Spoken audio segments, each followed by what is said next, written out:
Praise Lord, praise Lord, praise Lord. Hallelujah, hallelujah, hallelujah. सबको जय मसीह की। परमेश्वर, हमारा परमेश्वर, सारे जगत का, सारी सृष्टि का परमेश्वर, जिसने मनुष्यों को अपनी हजूरी में, अपनी मर्जी से, अपनी समानता में, अपने स्वरूप में बनाकर फिर दो करके एक कर दिया, कितनी अनहोनी बात है। आज के सुसमाचार के लिए परमेश्वर की बेटी प्रार्थना करें। सबको जय मसीह की। परमेश्वर आप सबके साथ है और आप सबसे बहुत प्रेम करता है। Hallelujah, hallelujah. महान परमेश्वर, सर्वशक्तिमान ईश्वर, जमीन आसमान दे मालिक ते खालिक, तुहाडा धन्नवाद, तुहाडा शुक्र करदे स्वामी। अज दे सुंदर दिन लई, सुंदर समय लई, सुंदर सुबह लई पिता जी, जो साडियां जिंदगियां च बख्शी प्रभु, खुशियां ते आनंद दा दिन बख्शिया, तंदुरुस्ती दित्ती पिता जी, और अपने कदमां च बैठण लई अपना फजल बख्शिया प्रभु। ये सब तुहाडी दया, तुहाडी किरपा मेरे पिता परमेश्वर। तुहाडी बेटी हिरदे तो तुहाडा धन्नवाद, तुहाडा शुक्र करदी है स्वामी। अज दे पवित्र दिन लई भी तुहाडा धन्नवाद, तुहाडा शुक्र करदी है। और जो हर रोज़ की सेवा बख्शी मेरे पिता जी, अच्छे वचन देंदे प्रचार करना, उस लिए भी तुहाडा धन्नवाद, तुहाडा शुक्र करना। बेनती करदी पिता जी, हुण तुसीं अपने वचन के अनुसार साडे विचकार आओ और वचन पढ़ने, प्रचार करने, साडा मुँह बन के बोलो पिता जी, ताकि तुहाडा दिता वचन तुहाडी इच्छा के मुताबिक मेरे पिता परमेश्वर दुनिया की शोर तक पहुँचे। तुहाडा धन्नवाद, तुहाडा शुक्र करते हैं प्रार्थना सुनने लई। प्रार्थना प्रभु यीशु के समर्थी ते पवित्र नाम च मंग लैंदे, आमीन, आमीन, हालेलुया। कितनी अनहोनी बात है कि परमेश्वर ने एक बनाकर दो बनाए, फिर उनको एक का दर्जा दे दिया। वो कैसे? परमेश्वर ने मनुष्य के बाद उसमें से नारी निकालकर नर नारी बनाया और उनसे कहा कि ये दोनों एक तन हैं। लेकिन आज मनुष्य इन दोनों को फिर से अलग करने की कोशिश करता है, बल्कि करता नहीं है, ये खुद ही होना चाहते हैं कि परमेश्वर ने ये गलती क्यों कर दी, क्यों एक किया, दोनों को अलग अलग क्यों नहीं बनाया।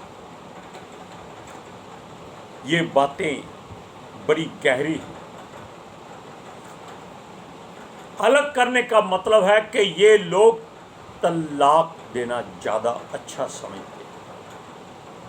पहले तलाक होता था पुराने नियम में परमेश्वर की मर्जी से कि अगर किसी को उसकी जीवन साथी पसंद नहीं आई तो वो उसके मोल के मुताबिक या जैसा समाज कहता था उसका मोल देकर उसको अलग कर देता था। मोल वैश्यावृत्ति में भी होता है, मोल देकर काम वासना को पूरा करना। लेकिन आजकल तलाक देते हैं और पैसे भी लेते हैं। Hallelujah, praise Lord. हमेशा आप हर कानून में देख लीजिए, स्त्री को पहल मिलती है, वो एक ही इल्ज़ाम लगाती है, ये दहेज मांगती है। हमने इतना सोना चांदी दिया, हमको वापस दिया जाए। नहीं तो स्त्रियां आजकल नया ढंग अपनाती हैं, शादी की रात को सारा गहना उठाया भाग गई। ये समाज की बात नहीं है, ये युग बदलने की बात है कि जो परमेश्वर ने बनाया लोग उसको रिजेक्ट करना की कोशिश करते हैं। क्यों? किसकी मर्जी चलती है? संसार के सरदार की। हालेलुया। लेकिन जो परिवार जब एक बार बनाए जाएं, अंत तक साथ रहें, वो परमेश्वर को पसंद रहते हैं। क्यों? उन्होंने परमेश्वर की बात को पूरा किया, नर नारी को एक रखा। हालेलुया। ये जीवन साथी को छोड़कर दूसरे की ओर ज़्यादा भागते हैं। कहावत है, घर की मुर्गी दाल बराबर, और बाहर की मुर्गी वो कुछ नहीं, तो कोई नहीं जानता, खाई फेंकी, खाई, फेंकी। हालेलुया। लेकिन दाल ज़्यादा ताकतवर होती है मुर्गी से, ये याद रखना। अब सुनिए, ये केवल काम वासना का चक्कर है, वही जोर है और कुछ नहीं। वैसे तो काम और इच्छा परमेश्वर की ओर से ही बनाए गए।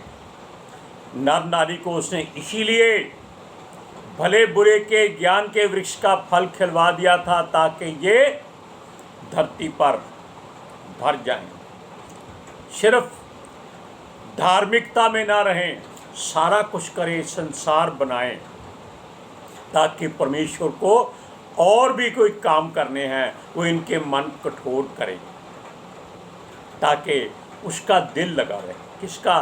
परमेश्वर का, सर्वशक्तिमान परम प्रधान सृष्टि के मालिक का। ये सब उसके लिए खिलौने हैं, जो मिट्टी के खिलौने वो बनाता है, तोड़ता है, फिर बनाता है, फिर तोड़ता है। हालेलुया।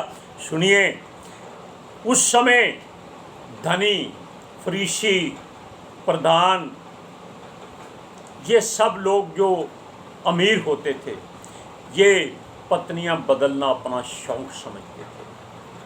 पहली को तलाक दे दिया, नई ले आए, गौरव महसूस करते थे, लोगों में साबित करते थे वो बहुत बड़े मर्द हैं। अरे मर्दानगी युद्ध में मालूम होती है, स्त्री के आगे कोई मर्दानगी नहीं होती। Hallelujah, praise Lord. सुनिए, ये हर घराने, हर जाति में, हर कौम में होता था, हर देश में होता था। और कभी कभी ये गलती होती थी। क्यों? अपनी ही संतान होती थी, लोग शादी कर लेते थे। क्यों? पता नहीं था कौन सी बीवी कब उन्होंने छोड़ी थी। वो केवल शरीर की सुंदरता को देखकर शादी करते थे। Hallelujah, praise Lord. आप जानते हैं कि अस्तेर भी सबसे खूबसूरत स्त्री थी जिसके साथ राजा की शादी हुई थी, लेकिन वो परमेश्वर की मर्जी से हुई थी। अब देखिए, ये लोग पहले हर औरत को, हर स्त्री को बहन या बेटी कहते थे, लेकिन जब परमेश्वर की मर्जी होती थी तो शादी हो जाती थी। बोआज जो दाऊद के घराने से था, उसकी शादी रूत से हुई थी, जिसका पति महलोन मर गया था। अब उसका कुटुंब चलाने के लिए बोआज ने उसके साथ शादी की थी। फॉरेन कंट्रियों में पिता के नाम से संतान नहीं होती, माता के नाम से घर चलता है। इसीलिए परमेश्वर को यह बात ठीक लगी कि जाने दो, होता है। समझौता परमेश्वर कर सकता है, आप नहीं कर सकते। पहले उसने भी उसको बेटी कहा था, आप पढ़कर देखिए। लेकिन बाद में शादी क्यों की? ताकि उसका घराना चलता रहे, दाऊद का वंश चलता रहे। हालेलुया। आप पढ़िए रूत की किताब 4 अध्याय उसकी 10वीं आयत में क्या लिखा है। फिर महलोन की स्त्री रूत मोआबिन को भी मैं अपनी पत्नी करने के लिए इस विचार से मोल लेता हूँ कि मरे हुए का नाम उसके निज भाग पर स्थिर करूँ। कहीं ऐसा न हो कि मरे हुए का नाम उसके भाइयों में से और उसके स्थान के फाटक से मिट जाए। तुम लोग आज साक्षी ठहरे हो। उसमें गवाह होते थे। पता नहीं ऐसे गाजे बाजे बजते थे या नहीं बजते थे, लेकिन तुरहियाँ बजती थी, वीणा बजती थी। आप देखिए भजन संहिता में वीणा का बहुत जिक्र है, लेकिन हम उस तरफ नहीं, हम ढोलक की तरफ आते। अब सुनिए, एक व्यभिचार और हुआ था, लेकिन तलाक नहीं हुआ था। लूत जो सदोम और अमोरा नगरों से परमेश्वर के द्वारा निकाला गया था, उसकी पत्नी ने परमेश्वर का हुक्म नहीं माना, पीछे देख लिया और नमक का खंभा बन गई। लूत अकेला हो गया। उसके 2 बेटियां थी, सच्चाई परमेश्वर ने कभी छुपाई नहीं है। उन्होंने अपने पिता को दाख मधु पिलाकर व्यभिचार किया और संतान पैदा की। हम उस तरफ भी नहीं जाएंगे, वापस आ जाएंगे। बात तलाक की हो रही है, क्योंकि तलाक देना एक बहुत बड़ा श्राप है, पाप है, गुनाह है, जो परमेश्वर नहीं चाहता कि तलाक दिया जाए। लेकिन ये फरीसी लोग यीशु मसीह से सवाल करते हैं कि क्या तलाक देना उचित है, क्या अच्छा है। यानी कि पाप करने के बाद ये लोग पूछते हैं कि तलाक देना चाहिए या नहीं चाहिए, क्योंकि ये लोग भूल जाते हैं कि इनकी भी संतान बेटे बेटियां हैं, उनको भी कोई तलाक देकर छोड़ सकता है। इस बात की कोई चिंता नहीं करता था। वो कहते थे परमेश्वर की मर्जी है। उसके दास मूसा ने कहा था कि आप त्याग पत्र देकर अपनी स्त्री को तलाक दे सकते हो, लेकिन पूरी बात कोई नहीं जानता मूसा ने क्यों कहा था। मूसा ने इसलिए कहा था कि ये लोग हठ करते थे, जिद करते थे, क्योंकि जंगलों में थे, चारों तरफ पहाड़, जंगल, जंगली जानवर। तब ये लोगों को मनोरंजन का साधन और कोई नहीं समझा। ये परमेश्वर की बात नहीं सुनते थे, ये अपनी पत्नियों को तलाक दे देते थे। परमेश्वर इनके कामों से बहुत दुखी था, अप्रसन्न था, इसलिए वो इनको अच्छी तरह से सजा भी देता। हालेलुया। सुनिए, पुराने नियम में हमने बताया कि उसका मोल दिया जाता था, लेकिन यीशु ने सारे कानून तोड़ दिए। उसने कहा कि जिसको परमेश्वर ने एक किया है उसको कोई अलग ना करे। जिसको परमेश्वर ने एक किया है, यानी कि जब मनुष्य की शादी हो जाती है तब वो अपने माता पिता से अलग होकर एक तन होकर रहते हैं। हालेलुया। इसलिए तलाक देना गलत बात है, लेकिन इन लोगों के घमंड के कारण मूसा ने उनको ये व्यवस्था और कानून बना के दिया था। स्त्री का क्या दोष है इसमें? वस्त्र की तरह लोग बदलते हैं। अब स्त्रियां भी उन्हीं पीढ़ियों पर, उन्हीं बातों पर, उन्हीं मार्गों पर, उन्हीं रास्तों पर, उन्हीं कानूनों पर चलने लगी। महीने के बाद तलाक हो जाता है, 10 दिन के बाद तलाक हो जाता है, कभी कभी दूसरे दिन ही तलाक हो जाता है। क्यों? व्यभिचार में लोगों ने अपनी अपनी जान खराब की हुई। हालेलुया।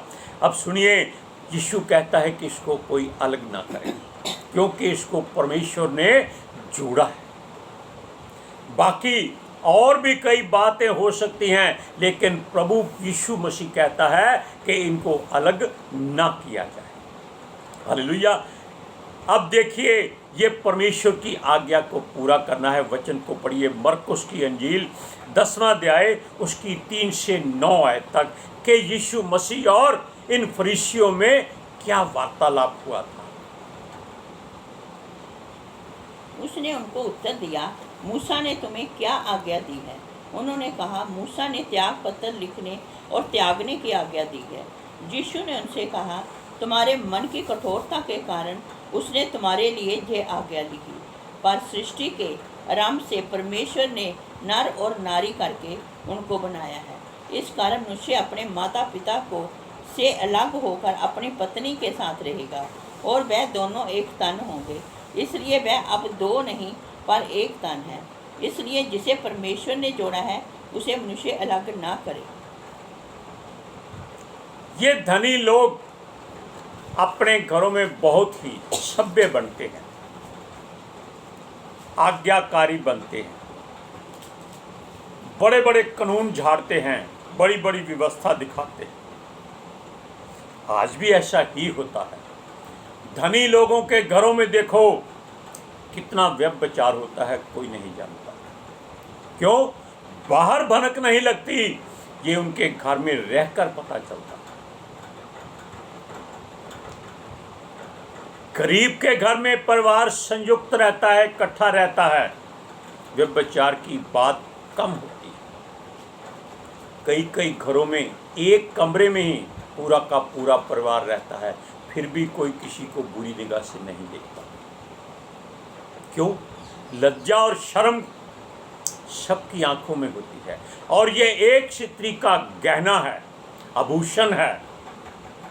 लेकिन ये लोग फरीसी जो अपने आप को मूसा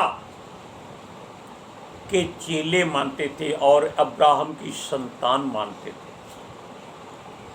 असल में इनमें से कोई भी ऐसा नहीं था जो एक पिता का हो।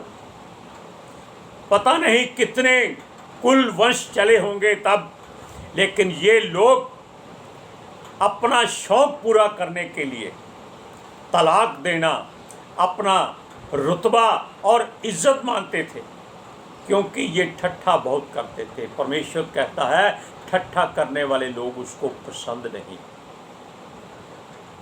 हालेलुया। क्योंकि परमेश्वर ने इन लोगों को अपने हाथों से बनाकर जो सुंदर पवित्र वाटिका बनाई थी, अदन की बारी, अदन की वाटिका, उसमें से फल खिलाए थे, लेकिन ये लोग फिर भी गंदगी में रहना अच्छा समझते, इसीलिए परमेश्वर ने इनको उस वाटिका से निकाल दिया और श्राप दिया था कि तुम्हारा जीवन दुख भरा रहे। स्त्री को कहा था कि तुम जनने के वक्त बहुत पीड़ा सहोगी। सुनिए, ये केवल सांसारिक बातें वो फरीसी लोग कहते थे। फिर मूसा ने कानून क्यों बनाया? वो समय के साथ बदलना नहीं चाहते थे, यीशु के आने के बाद भी नहीं बदलना चाहते थे। यीशु से तो वो बैर करते थे, नफरत करते थे। क्यों? वो सच्चाई बताता था, सत्य बोलता था। वो किसी के बारे में बुरी बात नहीं कहता था। वो हम बता चुके हैं कि वो तो मरने वाले को भी जीवन देना चाहता था, चाहे वो कितना भी बुरा क्यों ना हो। हालेलुया। सुनिए, याकूब की 2 संतानें थी, नहीं? आप इस बात को एकदम हैरान होकर इसलिए बोलते हैं, हम चाहते हैं कि आप चेतन हो जाएं, कि अगर हम बोलते हैं तो आप सोचने लगेंगे कि ये कहाँ लिखा है।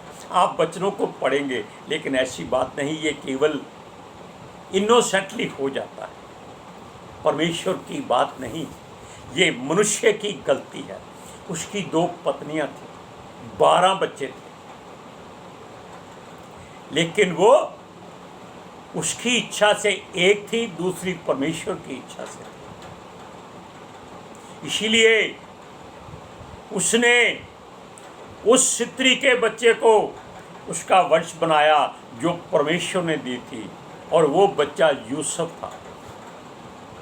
अब देखिए, सबसे पहले 2 शादियां करने वाला एक मनुष्य था, मेलेक, जिसकी 2 पत्नियां थी, आदा और शिल्ला। वो संसार का पहला व्यक्ति था जिसने 2 शादियां की थी। हालेलुया। सुनिए, लेकिन बाकी सब जगह पर एक ही बात चलती है, तलाक दे दो, नई शादी कर लो। नहीं पसंद? अरे शादी से पहले क्या आपने मदिरा पी रखी होती है जो स्त्री को पसंद करके घर ले आते हो? नहीं, ये केवल दाज दहेज की कारण होता है।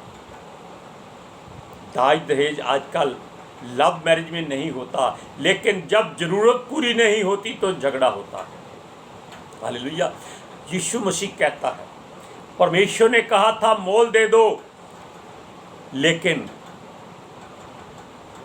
स्त्री को छोड़ो नहीं। ये यीशु मसीह का हुक्म है। हालेलुया। वो कहता है जो तलाक देता है, नई शादी करता है, वो व्यभिचार करता है, और जो छोड़ी हुई से शादी करता है वो भी व्यभिचार करता है। आजकल मसीह लोग बहुत ऐसी गलतियां करते हैं, तलाक हो रहे हैं, शादियां हो रही हैं, इसीलिए परमेश्वर इन लोगों से प्रसन्न नहीं है। इसीलिए उसने शैतान को इनके ऊपर क्यों रखा है, ताकि इनकी घंटी दिमाग की बजती रहे, इन पर मौत का साया रहे और ये डरकर परमेश्वर की ओर मुड़े रहे। लेकिन व्यभिचार ऐसी वस्तु है, परमेश्वर का डर दूर कर देती।